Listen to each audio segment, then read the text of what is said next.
नमस्कार। कार्यक्रम जनसवालमा यहाँलाई स्वागत गर्न चाहन्छु। कार्यक्रम जनसवालमा विशेष गरेर समसामयिक घटनाहरूसँग सम्बन्धित रहेर छलफल अनि बहस हामीले गर्ने गरेका छौँ। आज भने विशेष गरेर पछिल्लो समयमा एकदमै सतहमा उठिरहेको बहस सर्वोच्च अदालतले गरेको निर्णयसँग सम्बन्धित रहेर कुराकानी गर्नेछौँ। यसैसँग कुराकानी गर्नको लागि आजको मेरो सहभागीहरू हुनुहुन्छ। अधिवक्ता किवाहाङ राई अनुसन्धान विभागका पूर्व एसपी हुनुहुन्छ। यसै गरी अधिवक्ता एम कुमार योन्जन हुनुहुन्छ। यसै गरी अधिवक्ता निशा बान्या हुनुहुन्छ। तीनैजनालाई कार्यक्रममा स्वागत गर्दै कार्यक्रमलाई सुरु गर्न चाहन्छु। अधिवक्ता निशा बान्याज्यूलाई जिज्ञासा राख्दै विशेष गरेर पछिल्लो समयमा यति बेला सम्मानित सर्वोच्च अदालतको एउटा निर्णय आम चासोको विषय बनेको छ। खास गरेर पत्नी गीता ढकालको हत्याको अभियोगमा सर्वोच्च जन्मकैदको सजाय सुनाएका सशस्त्र प्रहरीका डिआइजी रञ्जन कोइरालाको सजाय घटाउने सर्वोच्चले निर्णय गरेको छ। यस निर्णयले निर्णय विरुद्ध चाहिँ पुनरावलोकन गर्ने प्रक्रिया पनि सुरु भइसकेको छ। सर्वोच्चमा अहिले यो निर्णय चाहिँ विचाराधीनमा रहेको छ। यस विषयमा विभिन्न क्षेत्रमा काम गरिरहनुभएका यसै क्षेत्रमा भनौँ विशेष गरेर यसै क्षेत्रमा कलम चलाइरहनुभएका न्यायकर्मीहरूसँग हामी आज कुराकानी गर्ने प्रयास गरिरहेका छौँ। यस निर्णयले खासमा यो प्रकरणलाई चाहिँ यो अवस्था ल्याउनुमा चाहिँ कस्तो लाग्छ? तपाईँको राय सुझाव सल्लाह के रहन सक्छ? आम नागरिकले बुझ्ने तरिकाले यहाँले जानकारी गराउनको निमित्त अनुरोध गर्न चाहन्छु। धन्यवाद रोजिनाजी। वास्तवमा यो घटना म महिला अधिवक्ता र सँगसँगै महिलाहरूको क्षेत्रमा चाहिँ वकालत पनि गर्ने भएको कारणले निकै दुःखद घटना थियो र जति बेला घटना घटेको थियो त्यति बेला पनि प्रहरी प्रशासनले पक्राउ गर्नको लागि आनाकानी गर्दै रहेको अवस्था थियो र धेरै नै जोखिम उठाएर पक्राउ गरेको अवस्था चाहिँ हो सुरुको बेलामा पनि। र एउटा घटनामा कसैलाई मारेर उसको शरीर जलाएर प्रमाण समेत नष्ट गर्ने तरिकाले चाहिँ जलाउनको लागि लगिएको थियो र शव चाहिँ आधी जलेको अवस्थामा फेला परेको थियो र डिएनए लगायतका सम्पूर्ण प्रमाणले त्यो गीता ढकालकै शव हो भनिराखेको अवस्था छ भने अर्कोतिर सम्बन्धित परिवारहरूले त्यसलाई स्वीकारेर सद्गत पनि गरेर उहाँको चाहिँ अब सबै कामहरू सकिसकेको अवस्था छ र अदालतले पनि त्यो सबै प्रमाणहरूलाई स्वीकार गरेर जिल्ला अदालतले पनि सर्वोच्च सहित जन्मकैदको फैसला गरेको अवस्था र उच्च अदालतले पनि जिल्ला अदालतकै सुरु फैसलालाई सदर गरेर यसमा पनि जन्मकैदकै सर्वोच्च सहित जन्मकैदकै फैसला गरेको अवस्था छ। त्यसलाई नै स्वीकारेको अवस्था छ। अब सर्वोच्च अदालतले हुन त यो मुद्दा सर्वोच्च अदालतमा अहिले पनि विचाराधीन अवस्थामा रहेको छ। हामी तर जनताको तर्फबाट र एउटा सचेत नागरिकको तर्फबाट हेर्दा चाहिँ यो मुद्दामा यति धेरै अप्ठ्यारो स्थिति आउँछ भन्ने चाहिँ हामीलाई लागेको थिएन। जुन आदेश आएको थियो होइन, त्यो आदेश चाहिँ वास्तवमै भन्यो भने जनताको लागि आपत्तिजनक अवस्था रहेको थियो। यो विषयमा सर्वोच्च अदालतले धेरै टीका टिप्पणी नगर्नको लागि भनेर एउटा विज्ञप्ति पनि जारी गरिसकेको अवस्था छ। त्यसैले अहिले मुद्दा चाहिँ विचाराधीन भएको कारणले यसमा हामी कानुनी व्यवस्थाहरू के छन् भन्ने विषयमा म केही कुरा राख्न चाहन्छु होइन। जुन दफा 188 को पुरानो ऐन मुलुकी ऐनको दफा 188 को व्याख्या गर्दै यसमा चाहिँ यो घटनामा सजाय घटाउने चित्तमा लागेमा घटाउन सकिने भन्ने व्यवस्थालाई चाहिँ व्याख्या गर्दै आदेश भयो। तर फौजदारी कार्यविधि संहिता जुन 2072 सालमा लागू भएको थियो त्यसको दफा 17 मा चाहिँ के व्यवस्था भयो भन्दाखेरि यो चित्तमा लागेमा भन्ने शब्द चाहिँ त्यसबाट हट्यो। कारण के थियो भन्दा जनताले यो भाषा बुझ्न सकेनन् अथवा कम्प्लिकेटेड भाषा नराखौँ भनेर यी नयाँ बन्ने कानुनहरूमा सरलीकृत गरेको अवस्था थियो र त्यो शब्द चाहिँ हटिसकेको अवस्था चाहिँ छ। र सर्वोच्च अदालतले फैसला पनि अरू मुद्दाहरूमा के बोलिसकेको छ भने अब जति पनि मुद्दा विचाराधीन छन् ती मुद्दाको कार्यविधि अथवा कार्यविधिगत प्रक्रिया चाहिँ नयाँ संहिता बमोजिम हुने, यदि पुरानै मुद्दा चलिरहेको छ भने पनि नयाँ संहिता बमोजिम हुने भनेर अरू मुद्दाहरूमा पनि व्याख्या गरिसकेको अवस्था छ। त्यसैले नयाँ व्यवस्था अनुसार व्याख्या गर्दा चित्तमा लागेमा भन्ने कुरा चाहिँ त्यसमा आउनु हुँदैन थियो। यो घटना चाहिँ विभत्स प्रकृतिको घटना रहेको छ, जुन घटनाले चाहिँ हरेक नागरिकलाई, जुन घटनाको दोषी छुट्ने अवस्थामा चाहिँ के हुन्छ भने हरेक नागरिकले आफूलाई असुरक्षित महसुस गर्छ र त्यस्तो खालको घटनामा पनि यस्तो आदेश आउँदा जनतामा एक खालको नैराश्यता अथवा अदालतप्रति, सम्मानित अदालतप्रति आक्रोशहरू व्यक्त भएका हुन्। मलाई लाग्छ समयक्रममा यो आदेशहरू पुनरावलोकन हुनेछ अदालतबाट भन्ने लाग्छ। धेरै धेरै धन्यवाद दिन चाहन्छु अधिवक्ता निशा बानियाज्यूलाई। निशा बानियाज्यूको विचार पनि सुनिसक्नु भएको छ। अब म जोडिन चाहन्छु अधिवक्ता यामकुमार योन्जनज्यूसँग। पछिल्लो समयमा अर्कातिर सर्वोच्च अदालतलाई मानहानिको कुरा पनि आइरहेको छ। डिआइजी रञ्जन कोइरालाको प्रकरणमा धेरै कुराहरू उठिसकेको छ, धेरै कुराहरू आइसकेको छ। तपाईँको चाहिँ राय के रहन सक्छ? धन्यवाद रोजिनाजी। सबभन्दा पहिला म के प्रश्न पार्न चाहन्छु भने म यो मुद्दासँग सम्बन्धित कानुन व्यवसायी होइन। म खालि कानुनको जानकार भएको र कानुनको विद्यार्थी भएको नाताले डिस्क्रिसनरी पावर, स्वविवेकी अधिकारको विषयमा केन्द्रित रहेर आफ्नो कुराहरू राख्छु। यसको विधिशास्त्रीय दृष्टिकोणको कुराहरूलाई मात्रै राख्न चाहन्छु। सबभन्दा पहिला के हो भने सुप्रिम कोर्टले डिस्क्रिसनरी पावर प्रयोग गरेर, खास गरी साबिकको मूल्याङ्कनको अवम 188 को जुन प्रयोग गरेको छ त्यस सम्बन्धमा अहिले विवाद उत्पन्न भएको हो। यहाँलाई एउटा यहाँ मार्फत सबैले म के जानकारी गराउन चाहन्छु भने सुप्रिम कोर्टले तत्कालीन साबिक मूल्याङ्कनको अवम 188 को प्रयोग गरेर हजारौं फैसला गरेका छन्। किनभने त्यति बेला नै लेजिस्लेसनको विजडम भनौँ न, खास गरी मुलुक बनाउँदा हामीले के गर्यौं भन्दाखेरि त्यो विधायिकाले निर्माण गरेको कानुनमा न्यायाधीशले खास गरी निर्णयकर्ताले चित्तमा लागेमा सजाय घटाउन सक्छ भन्ने साबिकको मूल्याङ्कनको अवम 188 को प्रयोजन थियो। त्यो प्रयोजनलाई प्रयोग गरेर अहिले सुप्रिम कोर्टको फैसला आएको हो। त्यसैले सबैलाई के जानकारी हुन जरुरी छ भने कि सर्वोच्च अदालतले यो मुद्दामा, यस खालका मुद्दामा अवम 188 को प्रयोग गरेर स्वविवेकी अधिकार प्रयोग गरेको यो पहिलो मुद्दा होइन। किनभने यस अगाडि हजारौं र सयौं मुद्दाहरूमा स्वविवेकी अधिकार प्रयोग गरेर सजाय कम गरेको इतिहास हामीसँग छ र त्यो हाम्रो परम्परा छ। खाली कुरा के हो भन्दाखेरि कि अवम 188 को प्रयोग गर्दाखेरि जजले, निर्णयकर्ताले त्यसको दुरुपयोग गर्नु हुँदैन र त्यसको प्रयोग गर्दाखेरि न्यायिक प्रयोग गर्नुपर्छ, कानुन सम्मत प्रयोग गर्नुपर्छ, तथ्यगत प्रयोग गर्नुपर्छ, विधि सम्मत प्रयोग गर्नुपर्छ भन्ने सन्दर्भ नै प्रमुख हुन आउँछ। तर यहाँनिर एउटा महत्त्वपूर्ण कुरा के आएको छ भने कि फौजदारी मुद्दाको सन्दर्भमा व्याख्या गर्दाखेरि साबिकको ऐन लागू हुने कि अहिलेको नयाँ कानुन लागू हुने भन्ने प्रावधान छ।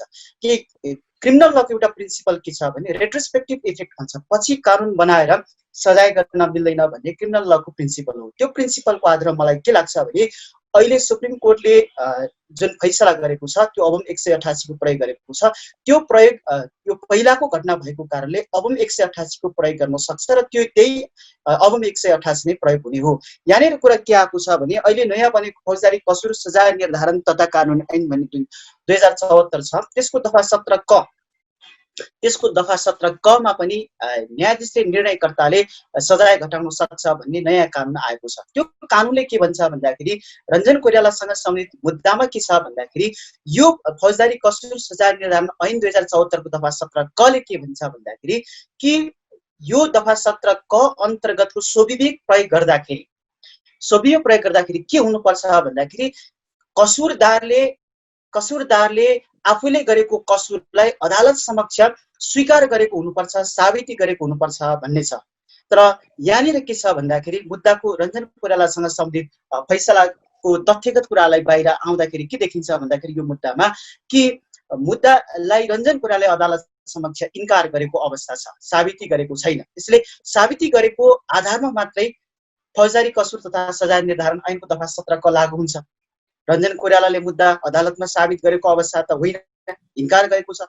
त्यसैले यो दफा 17 क को स्वविवेकको अधिकार जुन प्रयोग भएको भन्ने छ, यो स्वविवेकी अधिकार दफा 17 क यो मुद्दामा प्रयोग हुन सक्दैन र जहाँसम्म साबिक मुलुकी ऐनको 188 को प्रयोग भएको छ त्यो प्रयोग गरेर जजले, मलाई लाग्छ यो नयाँ दुईटा कानुनको जुन कन्फ्लिक्ट आएको छ त्यो कानुनको सम्बन्धमा के छ भन्दाखेरि साबिकको घटना यी चाहिँ ऐन कानुन निर्माण फौजदारी कानुन निर्माण हुनुभन्दा अगाडिको घटना भएको हुनाले अबम 188 को प्रयोग जुन जजले गरेको छ निर्णयकर्ताले गरेको छ त्यो अबम 188 प्रयोग गर्न सक्छ र सजाय घटाउन सक्छ किनभने प्रत्येक इजलास निर्णय गर्नका लागि सोभरेन हुन्छ स्वविवेक प्रयोग गर्न सक्छ जसरी पार्लियामेन्ट आफैमा स्टेटको सोभरेन बढी भयो भने प्रत्येक जजको इजलास चाहिँ के हुन्छ भन्दाखेरि प्रत्येक मुद्दामा फैसला गर्नको लागि उनीहरू सोभरेन हुन्छ उनीहरू सार्वभौम हुन्छ र त्यो इजलासलाई स्वविवेक प्रयोग गर्ने अधिकार चाहिँ रहन्छ त्यो अधिकार कहाँबाट दियो भन्दाखेरि लेजिस्लेसनले कानुन प्रयोग गर्दा जुन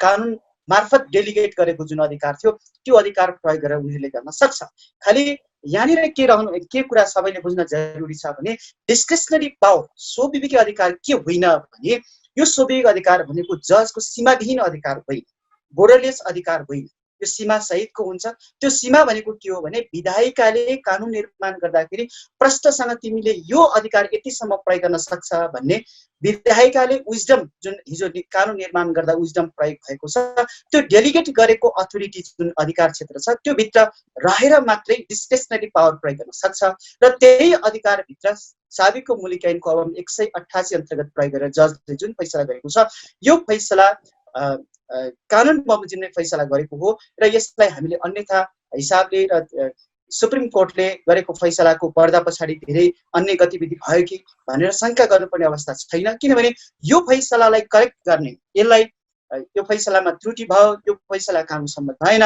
यो फैसलामा 188 को प्रयोगको सन्दर्भमा दुरुपयोग भयो भन्ने कुरा भोलि अहिले जुन यो मुद्दा अहिले सुप्रिम कोर्टमा निस्सा प्राप्त भएर अगाडि बढिसकेको अवस्था छ यसलाई करेक्ट गर्ने निकाय भनेको निस्सा प्राप्त भइसकेपछि सुप्रिम कोर्टको अर्को विशेष इजलास अथवा पूर्ण इजलासले यसलाई करेक्ट गर्न सक्छ त्यसैले हामीले स्वतन्त्र न्यायपालिकाको गरिमा स्वतन्त्र न्यायपालिकाको जुन इन्डिपेन्डेन्सी छ त्यो इन्डिपेन्डेन्सी गरिमालाई हामीले आँच आउने गरी सार्वजनिक रूपमा अस्वस्थ ढङ्गबाट टिका टिप्पणी गर्ने अदालत र न्यायाधीश विशेषको मान मर्यादा र स्वतन्त्र न्यायपालिकाको मर्यादामा आँच आउने गरी हामीले टिका टिप्पणी गर्नु हुँदैन र हामीले अपेक्षा गरौँ कि सुप्रिम कोर्टले डिस्क्रिसनरी पावर प्रयोग गर्ने सन्दर्भमा म के भन्न चाहन्छु भने सबैलाई सुप्रिम कोर्टलाई एउटा ठूलो अवसर प्राप्त भएको छ यो अवसरबाट हामीले नयाँ कि डिस्क्रिसनरी पावर कस्तो अवस्थामा प्रयोग हुने र डिस्क्रिसनरी स्वविवेकी अधिकार जजले कुन हदसम्म प्रयोग गर्न सक्छ कुन सीमासम्म यसको प्रयोग गर्न सक्छ र कुन सीमासम्म यसको प्रयोग गर्नु हुँदैन भन्ने सम्बन्धमा नयाँ नजिर सम्भवतः यो मुद्दाबाट आउन सक्छ यो हामी सबैको लागि र सुप्रिम कोर्टको लागि र कानुन र न्यायको क्षेत्रको लागि यो महत्त्वपूर्ण अवसर पनि हुन सक्छ र यसतर्फ सुप्रिम कोर्टले विचार पुर्याउनेछ र सम्बन्धित इजलासले विचार पुर्याउनेछ भन्ने मलाई लाग्छ म यहाँनिर एउटा कुरा जोड्न चाहन्छु डिस्क्रिसनरी पावर के होइन भन्ने सम्बन्धमा कि 1824 मा 1824 मा जोन मार्शल युएसको सुप्रिम कोर्टको चिफ जस्टिस हुनुहुन्थ्यो उहाँले के लेख्नु भएको छ भने एउटा सेन्टेन्स छ त्यहाँनिर कि डिस्क्रिसनरी पावर मैले अंग्रेजीमा भने मैले नेपालीमा भन्छु discretionary power can not never exercise यो स्वविवेकी अधिकार भनेको it is never exercise with to give the effect of will of the जज भन्छ के हो भन्दाखेरि स्वविवेकी अधिकार भनेको न्यायाधीशको इच्छालाई प्रभावकारी बनाउनको लागि प्रयोग गर्ने अधिकार होइन उनले प्रश्नसँग अगाडि के भन्छ भने discretionary power is exercise to give the effect of the will of the legislation or will of the law भन्छ कानुनमा व्यक्त भएको कानुनको सीमाभित्र रहेर र विधायिकाले निर्माण गरेको कानुनको निश्चित सीमाभित्र रहेर मात्रै स्वविवेकी अधिकार प्रयोग गर्न सक्छ त्यसैले यहीँनिर हामी आउँ कि साबिक मुलुक ऐनको अबम 188 को प्रावधान के हो भने न्यायाधीशलाई चित्तमा लागेमा सजाय घटाउन सक्छ भन्ने त्यो विधायिकाको इन्टेन्सन प्रयोग भएर बनाएको कानुनमा त्यो प्रावधान थियो त्यो प्रावधान प्रयोग गरेर अहिले जजले फैसला गरेको कारणले यसलाई हामीले अन्यथा भन्न पाइदैन अन्याय भयो न्याय भयो भन्ने कुरा एउटा तर्क हुन सक्छ तर विधिशास्त्र दृष्टिकोणबाट हेर्ने हो भने यो मुद्दाको तथ्यगत कुरामा अर्कै फरक व्याख्याहरू होला तर सुप्रिम कोर्टले के लाग्यो भन्दाखेरि कि भवितव्यसम्मको घटना थियो र त्यसैले अब 188 को प्रयोग गर्दाखेरि चाहिँ न्यायिक नै हुन सक्छ भन्ने हिसाबले जुन व्याख्या भएको छ यसलाई हामीले स्वाभाविक र सकारात्मक रूपमा लिनुपर्छ र यस मुद्दामा गम्भीर त्रुटि भयो कानुनको चाहिँ व्याख्यामा त्रुटि भयो भन्ने जुन इन्टरप्रिटेसनको कुरा छ त्यो इन्टरप्रिटेसनको सम्बन्धमा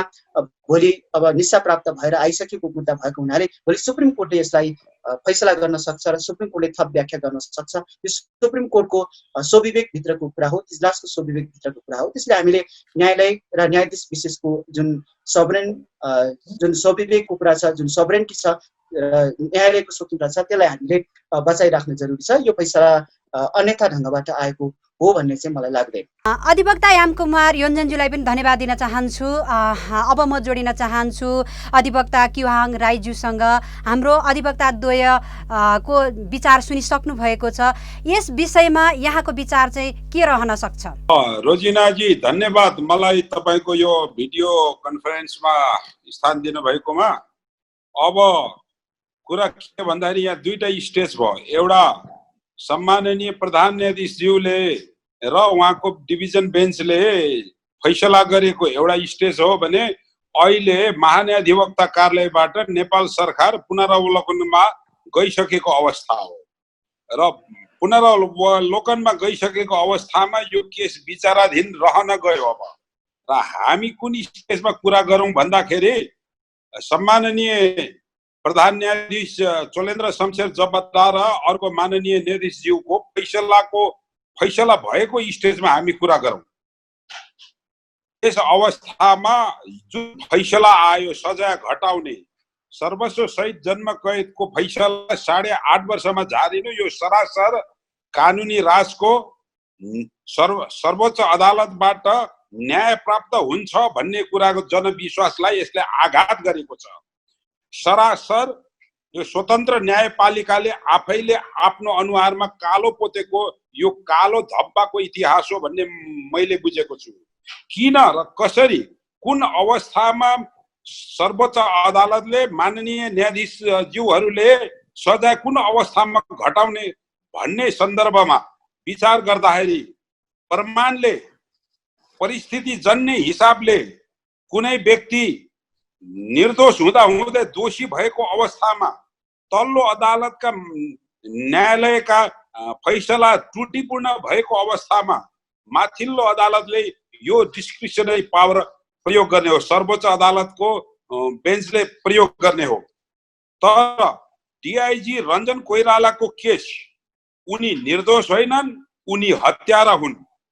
तपाईहरुलाई स्मरण गराउन चाहन्छु जुन दिन उसले आफ्नो श्रीमती गीता ढकाल कोइरालालाई हत्या गर्यो उसले आफूले चाहिँ के रे व्यक्त गरेको छ, I finished I quit. I quit I finished, मैले सिधाए म पनि सकिए भनेर उसको अपराध बोलेको छ। त्यसपछि आफ्नो श्रीमतीलाई लगेर त्यो अनकन्टा ठाउँमा लगेर जलाएको छ, अर्ध जलाएको छ। त्यो तपाईले आजभन्दा 8 वर्ष 8.5 वर्ष अगाडिको म घटनालाई तपाईलाई पुनरावृत्ति गराउँ कि त्यहाँ उसले मध्यरातमा उसले पेट्रोल लगेर आफ्नो श्रीमतीलाई मारेर लगेर त्यहाँ जलाएको छ, जलाएर छोडेर हिँड्यो अतालिएर, अपराध बोल्छ भन्छ अपराध शास्त्रले। फेरि पछि कतै पुरा जले कि जलेन भनेर फेरि चेक गर्न जाँदा भोलिपल्ट जाँदाखेरि त्यहाँ टिस्टुङ पालुङको मान्छेले उसलाई चिनेको अवस्था छ। त्यसपछि ऊ भागेको अवस्था छ।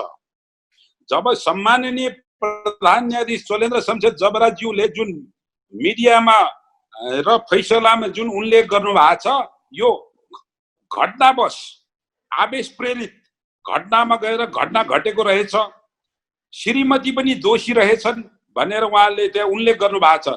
त्यो कुन आधारमा सम्माननीय न्यायाधीशज्यूले त्यो कुरा उल्लेख गर्न पुग्नुभयो? देवी ढकाल कोइराला त चाहिँ के अरे मृत अवस्थामा थिए हैन भनेपछि श्रीमतीको पक्षको कुरा सबै गौण छ र रञ्जन कोइराला तर्फको पटक पटक उसले घरेलु हिंसा गरेको, पटक पटक उसले गीता ढकालमाथि चाहिँ के अरे हिंसा गरेको, ज्यान मार्ने उद्योग जस्ता धम्की दिएको त्यो कुरा नेपाल सरकारको प्रहरी प्रशासनमा अदालतमा दर्ता छ भनेपछि त्यो पूर्ण रूपले अपराधको चाहिँ के अरे अपराध गर्छु भन्ने हिसाब किताबले सुनियोजित हिसाब किताबले हत्या गरेको घटना हो त्यो। रञ्जन कोइरालाले आफ्नो श्रीमती उनी त्यसबेला नेशनल डिफेन्स कोर्स चाइनामा गर्दै गरेका थिए। 1 हप्ता अगाडि नै चाइना फर्केको भन्ने कुरा छ।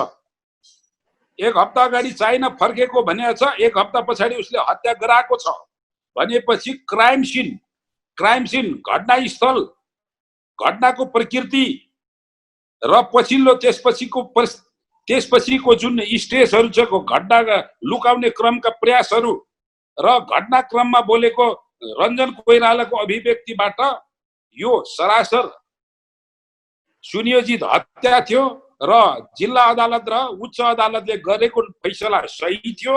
यसमा सजाय धेरै भयो भनेर जुन घटाउने काम जुन कुरा गरियो, न्याय होस् भनेर जुन सर्वोच्च अदालतलाई सजाय घटाउने जुन अधिकार दिएको छ, कानुन बनिएको छ, यसको दुरुपयोग भएको छ। त्यसैले यसलाई चाहिँ म सरासर, अनि तपाईँ सुन्नु होला, घटनाक्रमले जोड्छ। एकातिर सर्वोच्च अदालतले रञ्जन कोइराला जस्तो आफ्नो श्रीमती हत्या गर्ने व्यक्तिको सजाय घटाइराखेका थियो, त्यही दिनको साँझमा एउटा चेलीले एसिड प्रहार हुनु परेछ भने यसले सरासर राज्यमा आतंक अपराधको हौसला बढाइदिएछ अपराधीलाई, हैन। आफ्नो सुनियोजित श्रीमती मारेर त 8 वर्षमा उम्किन पाइन्छ भने एसिड छर्केर कति होला, 2 वर्ष 1 वर्ष त होला नि भन्ने हिसाबले मान्छेको अपराधिक संलग्न व्यक्तिहरूलाई मनोबल बढाएको अवस्था हो। यसले गर्दा कानुनी राज उल्लङ्घन भएको अवस्था हो। त्यसले गर्दा यसमा मेरो दृष्टिकोणमा सर्वोच्च अदालतको यो पछिल्लो सजाय घटाउने जुन निर्णय आयो त्यो दुःखदपूर्ण निर्णय हो। नेपालको न्यायपालिकाको इतिहासमा यो सबैभन्दा नराम्रो घटना भनेर मैले मूल्याङ्कन गरेको छु रोजिनाजी। विगतका दिनमा पनि यस्ता किसिमका मुद्दाहरू चाहिँ अब यो समयलाई घटाएर फैसला भएको छ, यो पहिलो घटना होइन भन्ने कुरा आएको छ। तपाईँ भन्दै हुनुहुन्छ नेपालको इतिहासमै पहिलो पटक हो, यस्ता किसिमका घटनाहरूको फैसला पहिलो पटकै भएको हो त? होइन, मैले भन्न खोजेको कुरा जुन डिस्क्रिप्सनरी पावर या सम्माननीय प्रधान न्यायाधीशज्यूले प्रयोग गर्नुभयो त्यसको ग्राउन्ड हुनुपर्छ क्या, ग्राउन्ड रियालिटी ग्राउन्ड हुनुपर्छ, बेस हुनुपर्छ। त्यो फैसलामा लिएको आधार भनेको के हो भन्दाखेरि श्रीमती गीता ढकाल कोइरालाको पनि गल्ती छ भनेको छ। त्यो कुरा केबाट देखिन्छ? एउटा कुरा, ऊ त मरिसकेका छ, उनी माथि पटक पटक घरेलु हिंसा र ज्यान मार्ने उद्योग छ भनेर त्योभन्दा अगाडिको मुद्दा र उजुरीहरू पनि परेको अवस्था छ। कुरा बुझ्नुभयो कि बुझ्नु भएन? अनि त्यसपछि छोराछोरीको नाबालक सन्तानको हेरचाह गर्नुपर्छ, त्यसको जिम्मेवारी पनि पिता रञ्जन कोइरालाको जिम्मेवारी छ भनेको छ। जबकि अघिल्लो अधिवक्ताज्यूले नि भन्नुभयो एउटा छोरा 23 वर्षको, एउटा छोरा 20 वर्षको, त्यो तिनीहरू नाबालक होइन, कानुनले उनीहरूलाई नाबालक भन्दैन, उनीहरू सक्षम भइसकेका छ भने यी लजिकहरू चाहिँ के अरे जुन लजिकबाट सजाय घटाइएका छन् यी लजिकहरू आफैले विरोधाभास छन्, आफैले आफैलाई सत्यसँग समर्थन गर्दैनन्। त्यसैले यो गलत सजाय घटाउने कार्य भएको छ। न्यायपालिकाको फैसलामा यो चाहिँ एउटा फैसला भएको छ, पहिलो हुन सक्छ भन्ने मेरो भनाइ थियो। यो पहिलो होइन कि यस्तो हचुवा प्रकारको सजाय घटाउने काम चाहिँ पहिलोपल्ट भएको भन्ने कुरा म डाइरेक्टली भन्छु। यो देशमा तपाईले कुनै एउटा विद्वानले भनेका छन्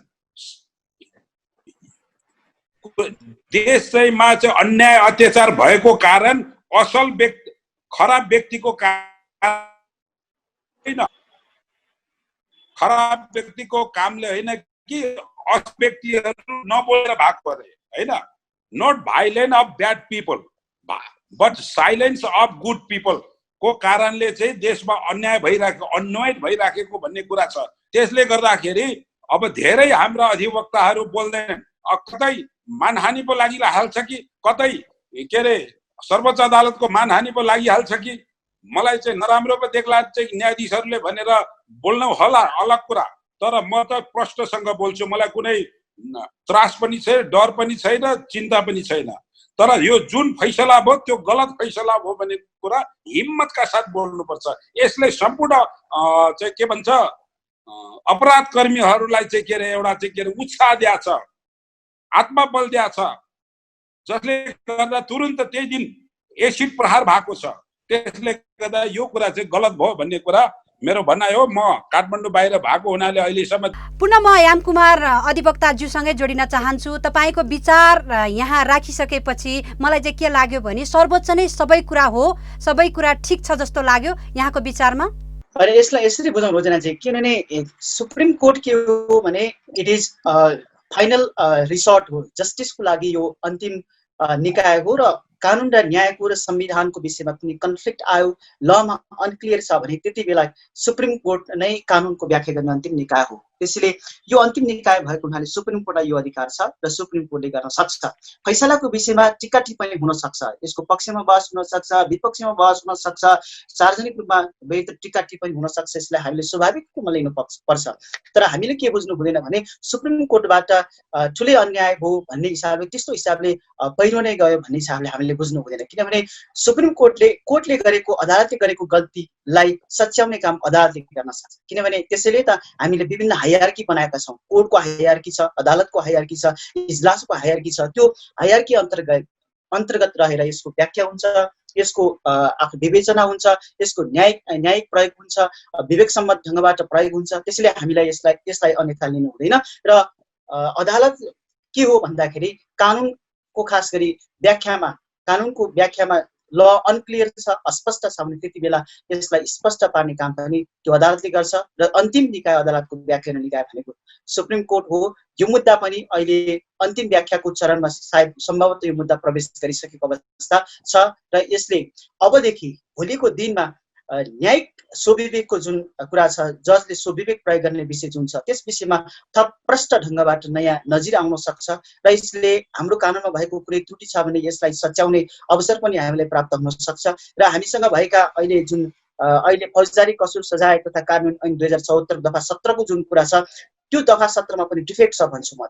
र हिजोको अबम 188 को प्रयोगको सन्दर्भमा पनि डिफेक्ट थियो, त्रुटि थियो भन्ने म आफ्नो तर्क राख्न चाहन्छु। त्यसैले यस किसिमको जुन कानुनमा अनक्लियर छ जुन प्रावधान छ, त्यसलाई थप स्पष्ट पार्ने अवसर चाहिँ सुप्रिम कोर्टलाई पनि प्राप्त छ र हामी सबैलाई प्राप्त छ भन्ने म आफ्नो धारणा राख्न चाहन्छु। अधिवक्ता निशा बान्याज्यू, तपाईँले अधिवक्ता एम कुमारजीको कुरा पनि सुनिसक्नु भएको छ। के लाग्यो तपाईँलाई? सही छ उहाँले भनेको विचारहरू यस्तै हो खासमा सर्वोच्चले गर्ने निर्णय? सर्वोच्चले गर्ने निर्णय भन्दा पनि उहाँले भन्नुभएको कुरामा म पनि सहमत छु। तर एउटा चाहिँ के छ भन्दाखेरि जस्तै दफा 188 को व्यवस्थामा के हो भन्दा भवितव्य हुन सक्ने सम्भावना भएको अवस्थामा सजाय कम गर्न सकिने भन्ने कुरा चाहिँ त्यसमा मेन्सन गरेको छ। अब भवितव्य भनेर त मुद्दाको कहीँ पनि बोलिएको छैन होइन, मुद्दामा साबिती पनि भएको छैन त्यो हिसाबले। त्यसले गर्दाखेरि मलाई लाग्छ अहिले पुनरावलोकनको आदेश भइसकेको हुँदा र त्यो पुनरावलोकनको आदेशमा यस्तो राम्रोसँग व्याख्या भएको छ, हामीले त्यसलाई हेऱ्यौँ भने त्यसमा त्यो भवितव्य हुन सक्ने अवस्था रहँदैन। घटना चाहिँ विभत्स रूपमा चाहिँ घटेको देखिन्छ। यो चाहिँ एउटा अमानवीय तरिकाले, निर्मम तरिकाले चाहिँ हत्या भएको देखिन्छ भनेर त्यो आदेशमा पनि बोलिसकेको अवस्था छ। जुन आदेश हेर्दा नै लाग्छ कि यो चाहिँ एउटा राम्रो, हामी जनताले चाहिँ बुझ्दाखेरि यो एकदमै राम्रो आदेश र राम्रो फैसला चाहिँ सर्वोच्च अदालतबाट पनि आउँछ भन्ने चाहिँ त्यो आदेशबाट पनि हामी अपेक्षा गर्न सक्छौँ। त्यसले गर्दाखेरि पूर्व आदेशको चाहिँ वर्तमान आदेशले खण्डन गरेको अवस्था चाहिँ छ, त्यसले गर्दाखेरि अब यो अहिलेको कार्यविधिको 17 क को व्यवस्थामा हेर्दा पनि सजाय घटाउनै सक्ने अवस्था हुँदा पनि साबिती गरेको त हुनु पर्यो नि त होइन। जिल्ला अदालतमा साबिती भएको छैन, तर सम्पूर्ण प्रमाणहरूले दोषी देखाएर फैसला भएको अवस्था हो। त्यसले गर्दा हामी धैर्य गरौँ। मलाई लाग्छ सम्मानित अदालत जनताको अदालत हो र जनताले चाहेको, जनता न्याय दिनको लागि स्थापित हाम्रा सम्मानित बडीहरूले, सम्मानित निकायहरूले हामीलाई, जनतालाई न्याय दिनेछन् भन्ने कुरामा एकदमै विश्वस्त छौँ। म पनि धेरै नै विश्वस्त छु र त्यसो हुनेछ भन्ने आशा पनि लागेको छ र यो मनसायपूर्वक भएका यस्ता घटनाहरूमा उहाँले अघि हाम्रो साथीले भन्नुभयो जस्तै यसले डिस्क्रिसनरी पावरलाई चाहिँ अथवा स्वविवेकीय अधिकारको व्याख्या गरेर नयाँ नजिर स्थापित गर्ने नै हो अहिलेको सन्दर्भमा। किनभने अघिल्लो कानुनका थुप्रै व्याख्याहरू भए र त्यो कानुनका केही भाषाहरू संशोधित छन् नयाँ व्यवस्थामा, र पुरानो कानुन लागू हुने र नयाँ कानुन लागू हुने भन्ने विषयमा चाहिँ के हो भन्दाखेरि पुरानो घटना भए पनि कार्यविधि कानुन चाहिँ नयाँ नै लागू हुने भनेर व्याख्या भएर त्यो अनुसारले थुप्रै फैसलाहरू सर्वोच्चबाट भइ पनि सकेका छन्। त्यसले गर्दा नयाँ व्याख्यामा त यो भाषा पनि छैन। अबको सन्दर्भमा चाहिँ त्यो कुरा चाहिँ यो पछिल्लो आदेशमा पनि बोलिसकेको अवस्था चाहिँ छ। त्यसले गर्दा हामी आशा गर्न सक्छौँ र जनताले चाहिँ न्यायको अपेक्षा गर्न सक्छन्।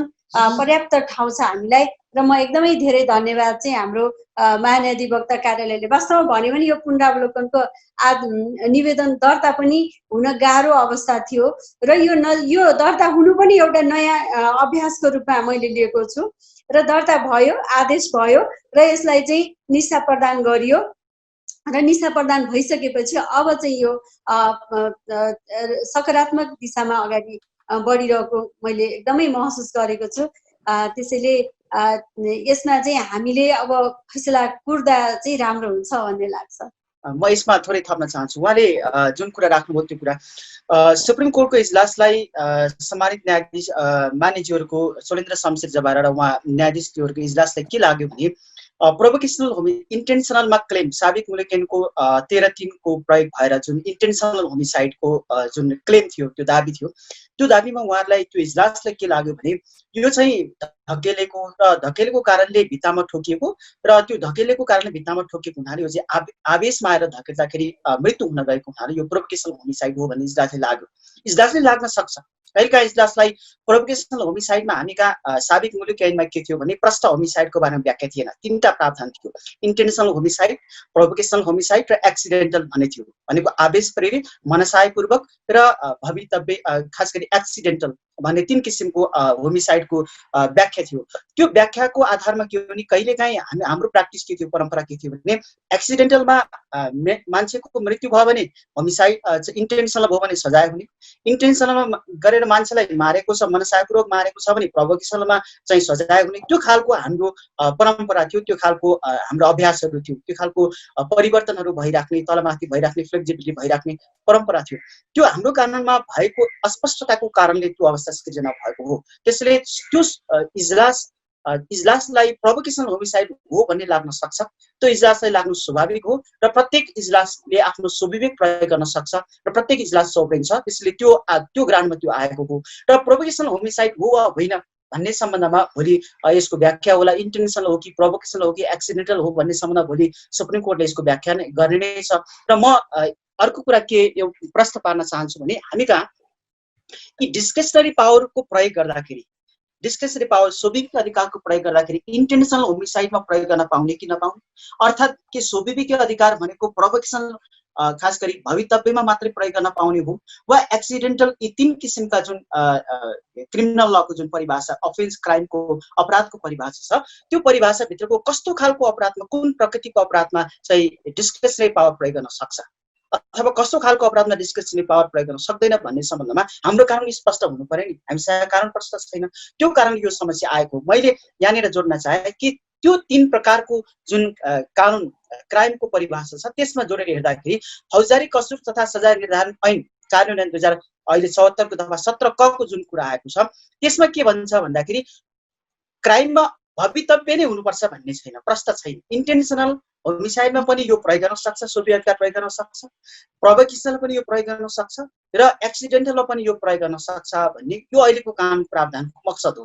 होइन भने कानुनमा प्रष्टसँग लेख्नु पर्यो कि इन्टेन्सनल होमिसाइडमा होइन, भवितव्य खास गरी प्रोभोकेसनल होमिसाइडमा मात्रै जजले डिस्क्रेसनरी पावर, खास गरी न्यायकर्ताले चाहिँ डिस्क्रेसनरी पावर स्वविवेक अधिकार भनेको प्रोभोकेसनमा मात्रै पाइन्छ है भनेर यो फौजदारी कसुर सजाय निर्धारण ऐनको दफा 17 क ले प्रश्न पार्नुपर्छ।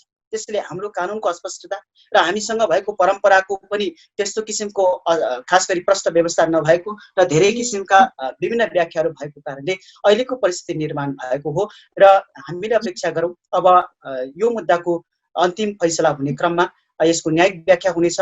यसको जुडिसियल ढङ्गबाट, न्यायिकपूर्ण ढङ्गबाट, तर्कपूर्ण ढङ्गबाट र डिस्क्रिप्टिभ पावरको परिधिभित्र, सीमाभित्र रहेर यसको व्याख्या हुन्छ भन्ने हामी सबैले अपेक्षा गरौँ र सुप्रिम कोर्टले त्यसतर्फ ध्यान दिनेछ भन्ने मैले अपेक्षा गरेको छु। तपाईले अब सुप्रिम कोर्टले चाहिँ अब सकारात्मक रूपमा हामीले लिनुपर्छ, सकारात्मक नै फैसला भएको भन्ने कुरा दाबी गरिरहनु भएको छ। अब आम नागरिकहरूको अब धेरै अब यही क्षेत्रमा काम गरिरहनु भएका व्यक्तिहरूले, विशेष गरी महिला दिदीबहिनीहरूले चाहिँ न्याय मरेको देश भन्ने कुराहरू पनि आयो, यो किनबेच भएकै हो भन्ने कुरा पनि आयो। खासमा यो के थियो त यसमा चाहिँ? न्यायको डेथ भयो, मृत्यु भयो भनेर टिक्का टिप्पणी अहिले मात्र यो मुद्दामा आएको होइन, यसअघि पनि धेरै मुद्दामा आएको थियो। हिजो प्रेरणाको मुद्दा हुँदा पनि धेरै खालका टिक्का टिप्पणीहरू आए। सुप्रिम कोर्टले गरेका फैसला मात्र होइन, जिल्लाले गरेका कि उच्च अदालतले गरेका, साबिकको पुनरावेदनले गरेका धेरै मुद्दाहरूमा यस्ता खालका टिप्पा टिप्पणी आउने गर्छ।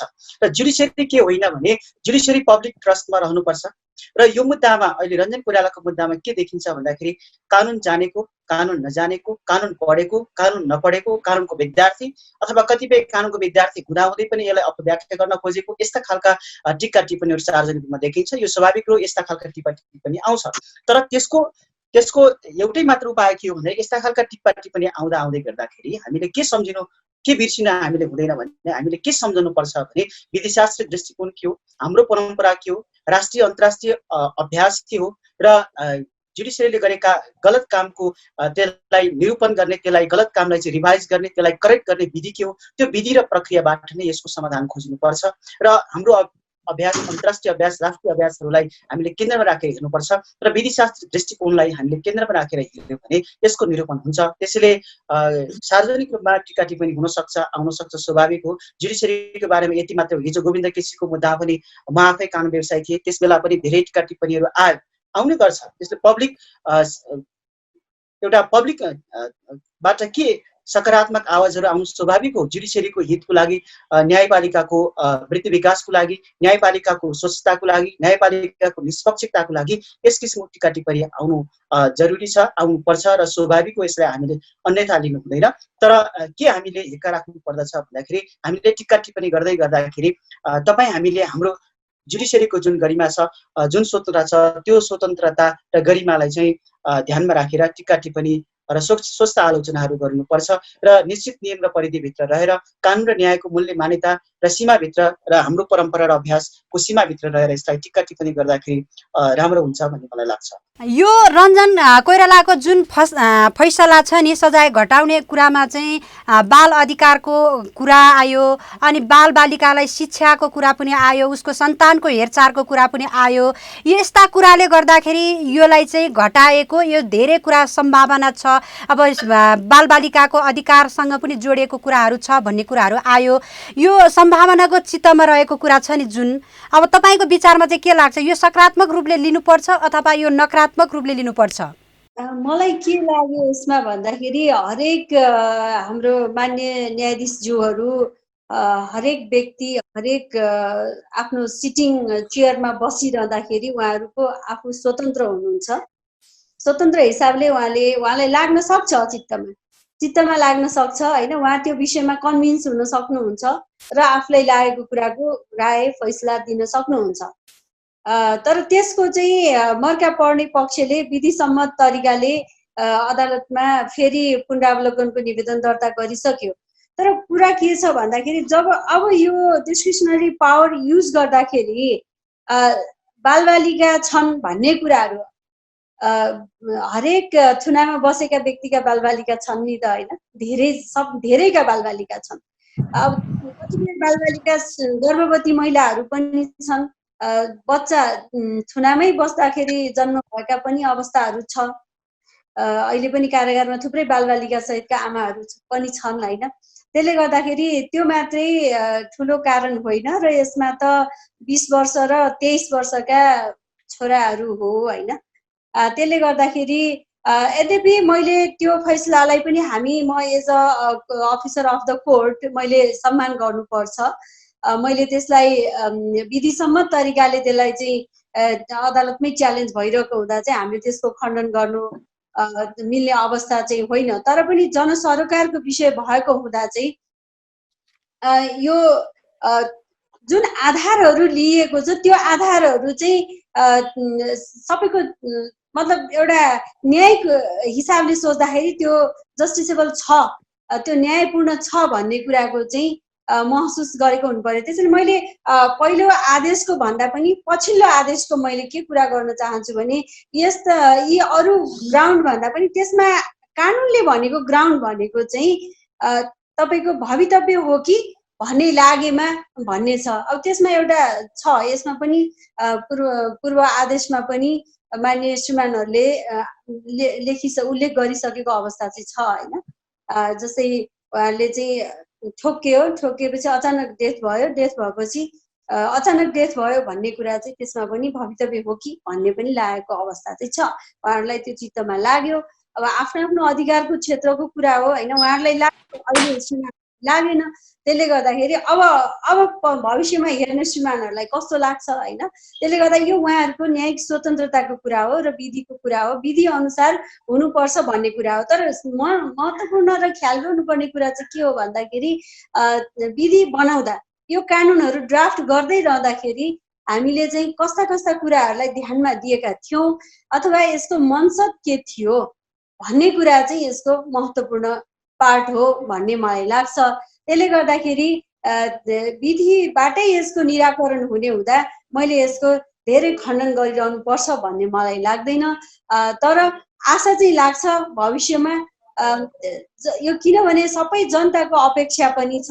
यो सबै न्यायालय, सरकारी जे जति निकायहरू छन् त्यो जनताको हक हितको लागि र जनतालाई न्याय दिलाउनको लागि गठन भएका सङ्घ संस्थाहरू हुन्, स्थापित संस्थाहरू हुन्। त्यसले गर्दाखेरि जनताको हक हित विरुद्ध अथवा जनतालाई अन्याय हुने तरिकाले चाहिँ कुनै पनि काम हुने छैन भन्ने चाहिँ अपेक्षा गर्न सकिन्छ। तर म त त्यसमा धेरै विश्वस्त पनि छु, किनभने थुप्रै फैसलाहरू भएका छन् होइन। धेरै कानुन र कतिपय कुराहरू हामीलाई चाहिँ यो किन भयो जस्तो लाग्छ, तर कानुनमा लेखेको कुराले चाहिँ जस्तै यही चित्तकै कुरा पनि धेरै मान्छेलाई थाहा थिएन होइन। त्यसले गर्दा यो कसरी लाग्यो भनेर अहिले पनि लाग्छ। तर दफा 188 त त्यो व्यवस्था छ नि त होइन। त्यसले गर्दाखेरि कानुनमा विधिमा भएको व्यवस्था र व्यक्तिलाई लागेको व्यवस्था फरक हुन सक्छ। त्यसैले हामी विधिमै टेकेर फैसला हुन्छ, विधि अनुसार नै हुन्छ र अदालती प्रोसेस र विधि अनुसार भएका फैसलाहरूलाई हामीले आदेशहरू फैसलाहरूलाई हामीले सम्मान गर्नुपर्छ, स्वागत गर्नुपर्छ, सम्मान गर्नुपर्छ। तर त्यसो भन्दैमा चाहिँ फेरि त्यसको विरुद्ध अदालतमा विधि अनुसारै च्यालेन्ज गर्नु हुँदैन भन्ने चाहिँ होइन। र जुन कुराको चाहिँ अहिले निराकरण भइसकेको अवस्था छ रजिनाजी। हजुर, म अब अधिवक्ता एम कुमार योन्जनसँग जोडिन चाहन्छु। तपाईँको धेरै कुराहरू हामीले सुनिसकेका छौँ र यो सँगसँगै जुन रञ्जन कोइरालाको प्रकरणमा जुन सफाई भइसकेपछि उहाँको बाहिरिने क्रममा हुलिया धेरै फरक थियो। यस कारणले यस्ता किसिमका हरकतले गर्दाखेरि जुन पछिल्ला दिनहरूमा यस्ता घटनाहरू घटाउने व्यक्तिहरूको लागि, अपराधीहरूको लागि त हौसला मिल्ने भयो नि। यो प्रक्रियाले पनि राम्रो देखिँदैन नि। तपाईँले त यो सबै कुरा ठिक छ भने जस्तो कुरा गरिरहनु भएको छ नि। जसरी उहाँले हात हल्लाए भन्ने कुरा आएको छ, यो व्यक्तिगत कतिपय व्यवहारका कुराहरू हो। व्यक्तिगत व्यवहारका कुराहरूलाई कानुनसँग हामीले जोडेर हेर्न मिल्दैन। र दोस्रो कुरा के हो भने यो मुद्दा अहिले अन्तिम भएर फैसला भएर बसेको अवस्था होइन। यो मुद्दा अदालतमा विचाराधीन अवस्थामा छ र यो मुद्दा अन्तिम भइसकेको अवस्था नभएको हुनाले भोलि सम्पूर्ण आम नागरिकले अपेक्षा गरे जस्तो न्यायको पक्षमा, कानुनको पक्षमा, हाम्रो संविधानको पक्षमा, प्रचलित परम्पराको पक्षमा न्यायिक फैसला हुनेछ भन्ने हामीले अपेक्षा गर्नुपर्ने हुन्छ। त्यसैले यो मुद्दामा के होइन भन्दाखेरि अन्तिम फैसला भएर बचेको अवस्था नभएको हुनाले हामीसँग धेरै अपेक्षा गर्ने ग्राउन्डहरू छ। त्यसैले अहिले नै अन्याय नै भयो, न्याय मरिसकेको अवस्था हो भनेर हामीले भन्न थाल्यौँ भने जुडिसियरी माथिको जुन इन्डिपेन्डेन्सी माथिको जुन एउटा मर्यादा छ, जुन डिग्निटी छ, त्यो डिग्निटी माथि हामीले अस्वस्थ ढङ्गबाट प्रहार गरेको भन्ने सन्देश प्रभाव हुन सक्छ। त्यसैले हामीले त्यतातिर जुडिसियरीको मर्यादालाई ख्याल नगरिकन टिका टिप्पणी गर्न थाल्यौँ भने जुडिसियरी पनि रहन सक्दैन। त्यसैले जुडिसियरी के होइन भने जुडिसियरी कानुन र संविधानको व्याख्या गरेर प्रयोग गर्ने थलो भएको हुनाले यो नागरिकको इच्छा र चाहना भन्दा विपरीत जुडिसियरी जान सक्दैन। त्यसैले जुडिसियरी भनेको सधैँ पब्लिकको ट्रस्टमा बिल्ड हुने र निर्माण हुने संस्था भएको हुनाले नागरिकको अपेक्षा र चाहना बमोजिम नै अदालत चल्नु पर्दछ। अदालत भनेको सरकारकै निकाय हो। यो नागरिक र सरकारसँग सम्बन्धित निकाय भएको हुनाले न्यायको विषयमा चाहिँ जुडिसियरीले खेलवाड गर्नु हुँदैन भन्ने मलाई लाग्छ। त्यसैले अब सुप्रिम कोर्टले जुन अब यो अन्तिम फैसला भएर बसेको अवस्था नभएको हुनाले भोलि न्यायिक फैसला गर्नेछ, कानुन र विधिसम्मत ढङ्गबाट यसको फैसला आउनेछ र सबैलाई मान्य हुने किसिमको फैसला आउनेछ भन्ने हामी अपेक्षा गर्न सक्छौँ। जुन यो प्रकरणको कुरा चाहिँ सर्वोच्चमा पुनरावलोकन गर्ने निवेदन परेको छ, यसलाई फेरि पुनरावलोकन गर्ने आदेश गर्न सकिने आदेश पनि आएको छ। यसमा बहस हुन्छ होला, पक्कै पनि भोलि पर्सि केही दिनमा बहस पक्कै पनि होला। यसबाट हामी कानुनी निकासा खोज्न आएका छौँ। खास गरी विशेष गरी चाहिँ कस्तो किसिमको यसले चाहिँ अब न्याय र अन्याय छुट्याउने हो भन्ने कुरामा बहस चलिरहेको छ। सँगसँगै सडकमा चाहिँ प्रधान न्यायाधीशको राजीनामा को कुरा आएको छ, महाअभियोग लगाउने कुरा आएको छ। तपाईँले धेरै कुराहरू यसै क्षेत्रमा संलग्न भएर काम गरिरहनु भएको कारणले गर्दाखेरि जनता अब जुन आम नागरिकले सहज तरिकाले बुझ्ने तरिकाले जानकारी गराइदिनुहोस् कि यो विभिन्न कुराहरू माग गर्नु, अब यो राजीनामाको माग, महाअभियोग लगाउने कुराहरू चाहिँ कतिको जायज ठान्नुहुन्छ यहाँले? हामीले दुईवटा पर्सपेक्टिभबाट यसलाई हेरौँ कि राजीनामाको विषय भनेको कतिपय पोलिटिकल पर्सपेक्टिभबाट पनि आएको हुनसक्छ कि कतिपयले राजीनामा र महाअभियोगको जुन कुरा छ त्यो राजनैतिक पर्सपेक्टिभबाट र संविधानमा भएको व्यवस्था बमोजिम नागरिकले आवाजहरू उठाउन सक्छ। यो आउनु स्वाभाविक हो। हिजो पनि सुप्रिम कोर्टले गरेका फैसला गर्दै गर्दाखेरि हिजो सुशीला कार्की लगायतका धेरै यस अगाडिका सिटिङ जजहरूलाई पनि महाअभियोगको अभियोग त्यस्ता खालका प्रस्तावहरू आएको थियो, त्यो आउने गर्छ र नागरिकबाट त्यस्ता किसिमका आवाजहरू आउनुपर्छ, त्यस्ता किसिमका टिका टिप्पणीहरू आउनुपर्छ। त्यो के को लागि हो भन्दाखेरि जुडिसियरीको हितको लागि हो र न्यायालयको वृद्धि विकासको लागि र न्यायालयको निष्पक्षताको लागि यस्ता आवाजहरू आएको हो र यो आउनुपर्छ। तर यहाँ के होइन भन्दाखेरि जजले फैसला गर्दैमा सम्बन्धित न्यायाधीशलाई चाहिँ महाअभियोग लगाइहाल्नुपर्छ र सम्बन्धित न्यायाधीशलाई चाहिँ कारवाही गरिहाल्नुपर्छ भन्ने होइन। किनभने मैले अघि नै यस अगाडि भनिसकेँ कि प्रत्येक इजलास कानुन, विधि, प्रक्रिया र सिद्धान्त र नजिर, राष्ट्रिय अन्तर्राष्ट्रिय परम्परा बमोजिम फैसला गर्न उनीहरू सवरेन हुन्छन्, उनीहरू स्वतन्त्र हुन्छन् र स्वविवेकको अधिकार प्रयोग गर्न पाउने त्यो अधिकार प्रत्येक इजलासलाई हुन्छ। त्यसैले त्यस अन्तर्गत आएको हुनाले महाअभियोगको विपन जुन हतियार छ त्यो नै प्रयोग गर्नुपर्छ, राजीनामा दिनुपर्छ भन्ने किसिमको जुन खालको अभिव्यक्तिहरू आएको छ, यस्ता खालको अभिव्यक्तिहरू आउन सक्छन् र त्यो अभिव्यक्तिहरू पनि के हो भने जुडिसियरीको हितको लागि नै आउने गर्छ र अब यस पछाडि यस्ता किसिमको गतिविधिहरू जुडिसियरीमा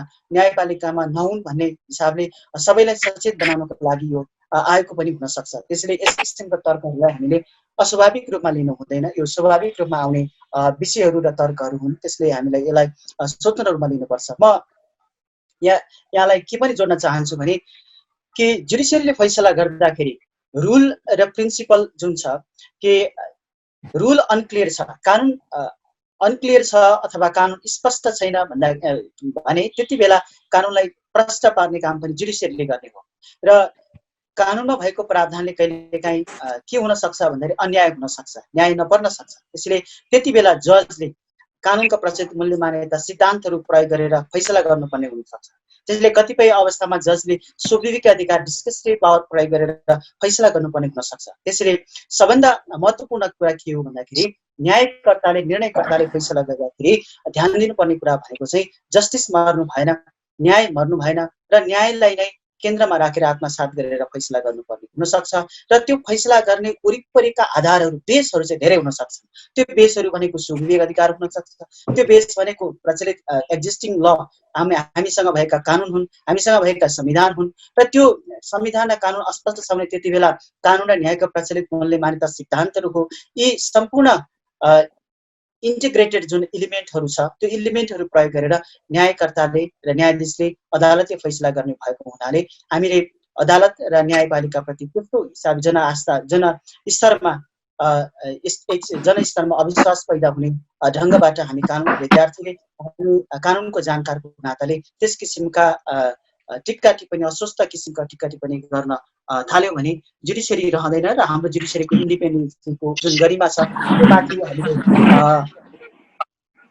त्योमाथि हामीले अस्वस्थ ढङ्गबाट प्रहार गरेको र हाम्रो जुडिसियरी गरिमालाई हामीले दुरुपयोग गरेको भन्ने ठहरमा जान्छ र हामी स्वतन्त्र न्यायपालिकाको गरिमा र न्यायको जुन मर्म छ त्यो मर्मलाई चाहिँ हामीले ख्याल गर्नुपर्छ भन्ने मलाई लाग्छ। कुरा के भन्दाखेरि यो फैसला टुङ्गिहालेको अवस्थामा को कुरा हुन सक्थ्यो, पुनरावलोकनमा गइदियो। मुद्दा पुनरावलोकनमा गइदिएको हुनाले यस स्थितिमा खासै बोल्नु नहुने पनि हो, तर यो सार्वजनिक सरोकार एकदम ज्वलन्त उदाहरण नबोली नहुने विषय भएको हुनाले बोल्न परेको हो।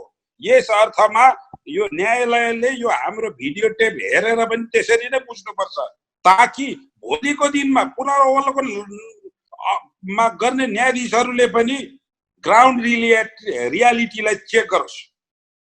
कुन आधारमा गीता ढकाल कोइराला चाहिँ को पनि दोष रहेछ भनेर कुन आधारमा सम्माननीय प्रधान न्यायाधीशज्यूले नोट गर्नुभयो? यहाँनिर म प्रश्न गर्न चाहन्छु। गीता ढकाल त आएर बयान गरेकी छैनन्। गीता ढकालले त पटक पटक आफूमाथि घरेलु हिंसा भएको, ज्यान मार्ने ज्यान जोखिममा रहेको भनेर प्रहरी प्रशासनमा उजुरी गरेको अवस्था हो। उनीहरूको पारिवारिक सम्बन्ध बिग्रेर अदालतमा अंश सम्बन्धी सम्बन्ध विच्छेद सम्बन्धी मुद्दा चलिरहेको अवस्था हो। त्यसो हुँदाखेरि कुन अवस्थामा गीता ढकाल कोइराला पनि दोषी छन् भनेर सर्वोच्च अदालतको माननीय न्यायाधीशज्यूहरूले नोट गर्नुभयो? यहीमा मेरो प्रश्न चिन्ह हो। त्यसले गर्दाखेरि तुरुन्त जति सक्दो चाँडो उहाँलाई महाभियोग लगाएर बर्खास्त गर्नुपर्छ भन्ने जनताको चाहनामा मेरो समर्थन छ। यस्तै अन्य भ्रष्टाचार जन्य कैयौं कार्यहरू भइराखेका छ। कोरोना महामारीमा पनि भ्रष्टाचार भएको छ। यिनीहरूलाई पनि महाभियोग त के जनताको आन्दोलन उठाएर चाहिँ बर्खास्त गर्नुपर्ने, परास्त गर्नुपर्ने अवस्थाहरू छ। न्यायालयमा मात्रै होइन, कार्यपालिकामा मात्रै।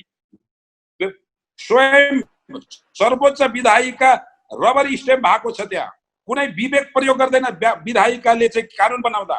न्यायपालिका आफै लाचार अवस्थामा छ भन्ने यो कानुनी राजमा यो अन्याय भनौँ न, अव्यवस्था, विकृति, विसङ्गतिलाई तुरुन्त रोक्नुपर्छ भन्ने पनि म थप्न चाहन्छु। अधिवक्ता निशा म्यामसँग जोडिन चाहन्छु।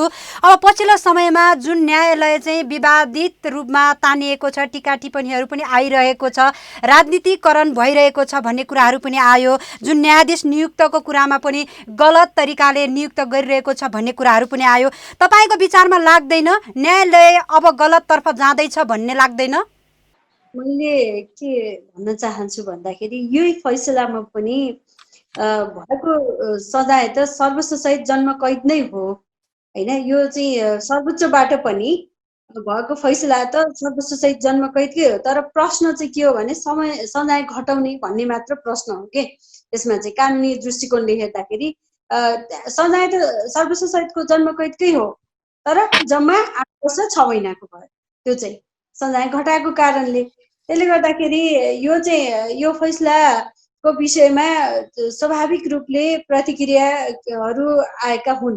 तर यही एउटा फैसला अथवा कुनै कारणले मात्र सम्पूर्ण संस्था नै, न्यायपालिका नै खराब छ भनेर भनिराख्न चाहिँ मिल्दैन। त्यो किन मिल्दैन भन्दाखेरि थुप्रै यस्ता फैसला भएका छन् जसमा न्याय पाएका छन्। अब अदालतको त्यही कारणले व्यक्तिबाट गल्ती हुन सक्छ भनेकै कारणले 3 तहको अदालत बनाइयो नि त हैन। व्यक्तिबाट गल्ती हुँदैन भनेको भए त एकै तहले सिद्धिन्थ्यो होला। त्यसले गर्दा यो जुडिसियरीको जुन परिकल्पना गरिएको छ, कुनै तहबाट गल्ती हुन सक्छ, त्यसलाई माथिल्लो तहले रिभ्यू गर्न सक्छ, त्यसलाई फेरि अर्को तहले गर्न सक्छ। यो पुनरावेदन व्यवस्थाहरू राखिएको हो अदालतमा। त्यसैले गर्दाखेरि यसमा चाहिँ अब व्यक्तिको आफ्ना कुरा हुन्छन्। व्यक्तिगत कुराहरूमा हामीले अहिले कुनै टिका टिप्पणी गर्ने अवस्था चाहिँ छैन, किनभने यो महाअभियोगको कुरा पनि जहाँसम्म उठ्यो, संविधानको धारा 101 को 2 नम्बर अनुसार चाहिँ उपधारा 2 ले चाहिँ सर्वोच्च अदालतका न्यायाधीशहरू लगायत विभिन्न संवैधानिक पदाधिकारीहरूलाई चाहिँ महाभियोग लगाउन सक्ने। तर के छ भन्दाखेरि संविधानको 2/3 संविधान सभाको 2/3 बहुमतले पारित गर्नुपर्छ भन्ने कानुनी व्यवस्था छ। अब त्यो कुरा भनेको विशुद्ध राजनीतिक कुरा रह्यो हैन। हामी कानुनका विद्यार्थीहरूले त्यो कुरामा भन्दा पनि राजनीतिक हिसाबले कानुनी व्यवस्था छ, तर त्यो चाहिँ राजनीतिक हिसाबले चाहिँ गर्ने कुराहरू रह्यो। त्यसो हुँदा अदालतप्रति अहिलेसम्म धेरै प्रश्नहरू उठेका छन्, तर कतिपय स्वार्थमा उठेका छन्, कतिपय निस्वार्थमा उठेका छन्, कतिपय न्यायको लागि उठेका छन्, कतिपय अन्यायको मतलब अब त्यस्तो व्यक्तिहरूको चलखेलको कारणले पनि उठेका हुन सक्छन् हैन। हाम्रो अदालतमा मात्रै हैन, संसारभरिको अदालतका फैसलाहरू कहिलेकाहीँ विवादित हुन सक्छन्। त्यसो हुँदैन अब न्यायपालिका नै खतम छ अथवा सरकारै खतम छ, सबै ध्वस्त भइसक्यो भनेर हामी जाने हुँदैन। हामी गरेर अथवा गल्ती च्याएर अगाडि बढ्न सकिन्छ र सुन्दर नेपालको परिकल्पना गर्न सकिन्छ, ताकि हाम्रो दोस्रो पुस्ता फेरि फ्रस्ट्रेटेड पनि नहोस्, किनकि हामी त्यसमा पनि सचेत हुनुपर्छ जस्तो मलाई लाग्छ हैन। किनभने हामीले कुरा गरिरहँदा, हामीले काम गरिरहँदा, हामीले केही बोलिरहँदा अर्को पुस्ता चाहिँ नेपालमै बस्न चाहन्न के, त्यो पुस्ता चाहिँ हामी उडिहाल्न चाहन्छ। थुप्रै उसको सपनाहरू हुन्छ, मैले यो सपना यहाँ प्रयोग गर्न मैले देख्न सक्दिनँ, त्यो कारणले म उड्छु भन्छ। ऊ चाहिँ एउटा युवा अवस्था हुँदा नहुँदै ऊ चाहिँ देश छोडेर हिँड्ने अवस्था पनि सृजना भएको छ। त्यसले गर्दाखेरि यी सबैमा सुधारहरू हुनुपर्छ र त्यो सुधार भइसकेपछि हाम्रो देश पनि संसारको सुन्दर मुलुक र न्याय कानुनको शासन भएको मुलुकमा गणना हुन सक्छ, त्यो उसमा पुग्न सक्छ भन्ने चाहिँ मेरो कुरा छ। यसमा हामी यसमा निराश हुनुपर्ने अवस्था छैन। न्यायालयको सम्मानित थलो अब सबैको लागि सम्मानित रहोस् भन्नको लागि न्यायकर्मीले चाहिँ के गर्नुपर्छ जस्तो लाग्छ यहाँको विचारमा? धन्यवाद गजिनाजी। जाँदा जाँदै हाम्रो बहसको विषय डिस्क्रिसनरी पावर स्वविवेकी अधिकारको जुन विशेष अधिकारको विषय थियो, त्यही विषयमा केन्द्रित रहेर म आफ्नो भनाइलाई टुङ्ग्याउन चाहन्छु कि यो सबैलाई काम लाग्न सक्छ कि डिस्क्रिसनरी पावर के होइन भने हामीले के बुझ्नु पर्दछ भने डिस्क्रिसनरी पावर स्वविवेकी अधिकार भनेको कानुनमा भएको व्यवस्था बमोजिम न्यायाधीशले प्रयोग गर्ने हो, त्यो अधिकार हो। किनभने विधायिकाले कानुन निर्माण गर्दाखेरि नै तिमीले यति सीमाभित्र रहेर स्वविवेकी अधिकार प्रयोग गर्न सक्छ भनेर दिएको छ भने मात्रै न्यायाधीशले प्रयोग गर्न सक्छ। त्यस आधारमा हिजोको फैसला हुँदाखेरि सुप्रिम कोर्टले फैसला गर्दाखेरि विधायिकाले लेजिस्लेसनले डेलिगेट गरेको अथोरिटी छ त्यो अधिकार र सीमाभित्र रहेर प्रयोग गरेको हो। त्यसैले गर्दाखेरि अहिले म के भन्न चाहन्छु भने कि डिस्क्रिसनरी पावर विशेष अधिकार हुँदाहुँदै के होइन भने यो सीमाविहीन अधिकार होइन। यदि डिस्क्रिसनरी पावर सीमाविहीन भयो भने न्यायाधीशहरू स्वच्छन्दता र न्यायाधीशहरू निरङ्कुश हुन सक्छ। त्यसैले यो कानुन नियम र तर्कसङ्गत कानुन सम्मत र निश्चित विधि र प्रक्रियाभित्र रहेर नै डिस्क्रिसनरी पावर स्वविवेक अधिकारको प्रयोग गर्नुपर्छ। जजहरूले न्यायाधीशहरूले निर्णयकर्ताले फैसला गर्दाखेरि स्वविवेकको प्रयोग गर्दाखेरि जस्टिफिएबल हुनुपर्छ भन्छ। त्यो निर्णय स्वविवेक अधिकार प्रयोग गर्दै गर्दाखेरि त्यो स्वविवेकी अधिकार भनेको न्याय हुनुपर्छ, त्यो तर्कसङ्गत हुनुपर्छ, त्यो जस्टिफिएबल हुनुपर्छ र त्यो कानुन सम्मत हुनुपर्छ भन्छ। त्यसैले डिस्क्रिसनरी पावरको जुन कुरा आएको छ यो विषय कहाँबाट उठेको हो भन्दाखेरि विधायकले कानुन निर्माण गर्दा नै प्रश्नसँग तोकेर यो परिधिभित्र रहेर तिमीले डिस्क्रिसनरी पावर चाहिँ स्वविवेक अधिकार प्रयोग गर्न सक्छ भनेको कारणले न्यायाधीशले प्रयोग गर्ने हो। त्यसैले अहिलेको साबिकको मूल्याङ्कनको 188 को कुरा त छोडिदिउँ, अहिलेको हाम्रो फौजदारी कसुर सजाय निर्धारण ऐन 2074 को दफा 17 क ले म के भन्छु भने यो दफा 17 क अझै पनि प्रश्न छैन। यो दफा 17 क स्वविवेक अधिकार प्रयोग गर्नको लागि अझै पनि अस्पष्ट भएको हुनाले यसलाई पनि हामीले थप प्रश्न पार्नुपर्ने जरुरी छ र सुप्रिम कोर्टले स्वविवेक अधिकार के हो होइन भन्ने सम्बन्धमा थप व्याख्या गर्न जरुरी छ। सम्भवतः यही मुद्दाबाट सम्भवतः स्वविवेक अधिकारको विषयमा नयाँ व्याख्या हुन सक्छ र हामी सबैको लागि एउटा अवसर पनि हो र जुडिसियरीको जुन गरिमा जुन मर्यादा छ त्यसलाई थप उचाइमा पुर्याउने, थप माथि पुर्याउने अवसर हामी सबैको सामु जुन एउटा ऐतिहासिक अवसर आएको छ, त्यो अवसरतर्फ पनि सुप्रिम कोर्टको जुन अब बन्ने इजलासले ध्यान दिनेछ भन्ने मलाई लाग्छ र त्यतातर्फ उहाँहरूको ध्यान पुग्ने रहेछ भन्ने म विश्वास गर्न चाहन्छु। अहिले भर्खरै हाम्रो योन्जनजीले भनेकै कुरा हो। यो मैले अघि उठाउन अलिकति सिधै आक्रामक शैलीमा गएँ हैन। मैले त्यो घटनाले अलिकति आक्रोश बनाइराखेको थियो, किनकि त्यो सजाय घटाउने कुरा जस्टिफिएबल हुनु पर्यो, न्यायवर्धक हुनु पर्यो, अन्यायमा परेको देखिएको हुनु पर्यो। जबकि यो केसमा अन्याय रञ्जन कोइरालाले अन्याय गरेको भन्ने त कहीँ पनि देखिँदैन। ऊ सुनियोजित हत्यारा थियो, हत्या गरेका छ। ऊ 1 हप्ता अगाडि चाइना जान्छु भनेर 1 हप्ता पछाडि श्रीमती मारेको छ। मार्न साथ हैन, आई क्विट आई फिनिश भनेर अभिव्यक्ति दिएको छ र अभियुक्तको भनाई एकातिर अधिकार प्राप्त अधिकारी समक्षको उसको साबिती बयान अनि न्यायालयमा गरेर उसको एलिबाइट बयान अर्थात् इन्कारी बयान, उसको इन्कारी बयानलाई स्वतन्त्र प्रमाणले पुष्टि गर्दाखेरि उसको इन्कारी बयानलाई चाहिँ के अरे सही हो भन्ने कुरा न्यायालयले बुझ्नुपर्छ।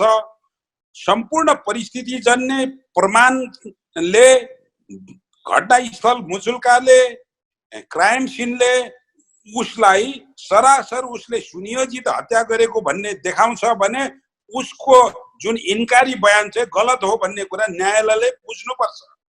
यो कुरालाई चाहिँ उसको बयानलाई मात्र प्रधानता दिएर न्यायालयले, जो पछिल्लो न्यायालयले उसको सजाय घटाएको छ, यसमा चाहिँ वास्तवमा न्यायको सिद्धान्तले को बर्खिलाफमा यो आएको छ। कानुनी राज्यको बर्खिलाफमा न्यायको सिद्धान्त, प्राकृतिक न्यायको सिद्धान्तमा बर्खिलाफमा आएको छ। न्यायको सिद्धान्तमा के भन्छ, बरु केही अपराधी के अरे हैन छुटुन् तर एउटा निर्दोष नफसुन् र कोही निर्दोष चाहिँ फसिराखेको छ भने त्यस अवस्थामा उसको सजाय घटाउने हो भन्ने कुरा हो। तर यहाँ त अपराधीको सजाय घटाइएको छ। त्यसैले मैले अघि चाहिँ अलिकति आक्रामक शैलीले मैले अभिव्यक्ति गरेको हो। त्यसले गर्दा अब न्यायालयले, अबको न्यायाधीशहरूले आफ्नो स्वाभिकीय अधिकार प्रयोग गर्दाखेरि त्यो प्रमाणजन्य हुनु पर्यो, त्यो न्यायजन्य हुनु पर्यो, त्यो हचुवाको भरमा हुनु भएन, वस्तुपरक हुनु पर्यो भन्ने चाहिँ मेरो सुझाव, शुभकामना।